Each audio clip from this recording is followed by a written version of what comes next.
Saudari-saudara yang terkasih di dalam Tuhan Yesus, marilah kita berdoa. Dalam nama Bapa dan Putra dan Roh Kudus. Amin. Bapa kami yang ada di sorga, dimuliakanlah namamu, datanglah kerajaanmu, dan jadilah kehendakmu di atas bumi seperti di dalam sorga.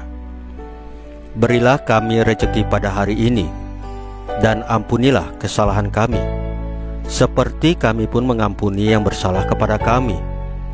Dan janganlah masukkan kami ke dalam pencobaan, tetapi bebaskanlah kami dari yang jahat. Ya Roh Kudus, hadirlah saat ini untuk memimpin dan membimbing kami dalam membaca firman Tuhan Yesus dan merenungkannya, sehingga kami dapat mengerti maknanya dan dapat kami laksanakan dalam hidup kami sehari-hari di tengah masyarakat kami. Pembacaan Injil Lukas pasal 17 ayat 11 sampai dengan ayat 19. Bersyukur pada Yesus. Dalam perjalanannya ke Yerusalem, Yesus menyusur perbatasan Samaria dan Galilea. Ketika ia memasuki suatu desa, datanglah 10 orang kusta menemui dia. Mereka tinggal berdiri agak jauh dan berteriak, "Yesus, Guru, kasihanilah kami." Lalu ia memandang mereka dan berkata, "Pergilah, perlihatkanlah dirimu kepada imam-imam." Dan sementara mereka di tengah jalan, mereka menjadi tahir. Seorang dari mereka, ketika melihat bahwa ia telah sembuh, kembali sambil memuliakan Allah dengan suara nyaring, lalu tersungkur di depan kaki Yesus dan mengucap syukur kepadanya.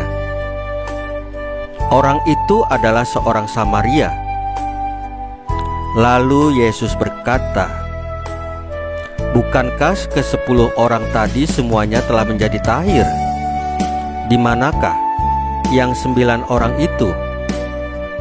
Tidak adakah di antara mereka yang kembali untuk memuliakan Allah selain daripada orang asing ini?" Lalu ia berkata kepada orang itu, "Berdirilah dan pergilah. Imanmu telah menyelamatkan engkau." Demikianlah sabda Tuhan. Terpujilah Kristus. Saudari-saudara yang terkasih di dalam Tuhan Yesus, seorang rahib didiagnosa menderita kanker. Ia tidak luput dari pertanyaan, bagaimana sikapnya terhadap penyakitnya tersebut? Apakah itu sebuah cobaan atau hukuman? Ia melihatnya sebagai pesan dari Tuhan untuk memeriksa diri, bertobat, dan semakin mendekatkan diri kepada Tuhan. Ketika kita sakit, banyak dari antara kita datang kepada Tuhan Yesus memohonkan kesembuhan, karena hidup itu amat berharga. Ketika kita sembuh, sudah layaknya kita bersyukur kepada Tuhan Yesus. Tetapi bagaimana jika situasi kita terus memburuk? Apakah kita juga dapat bersyukur kepada Tuhan? Supaya kita tetap bersyukur meskipun sakit berat, kita perlu melihat penyakit sebagai sarana permunian diri.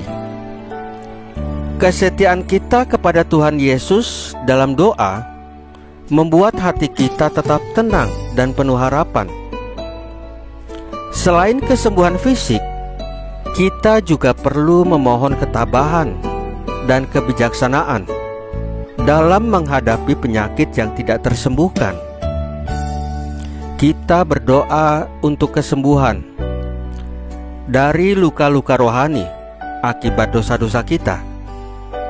Inilah yang patut kita syukuri. Penyakit tidak hanya mendekatkan kita kepada Tuhan, tetapi juga kepada sesama. Lagi, tidak hanya sehat yang dapat membantu yang sakit, tetapi juga yang sakit dapat melakukan sesuatu bagi sesama yang sakit. Misalnya, saling mendoakan. Mari kita mengingat dan mendoakan mereka. Saudari-saudara yang terkasih di dalam Tuhan Yesus, marilah kita berdoa. Ya Tuhan Yesus, sembuhkanlah saudara-saudara kami yang sedang sakit.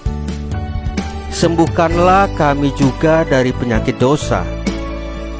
Salam Maria, penuh rahmat, Tuhan sertamu.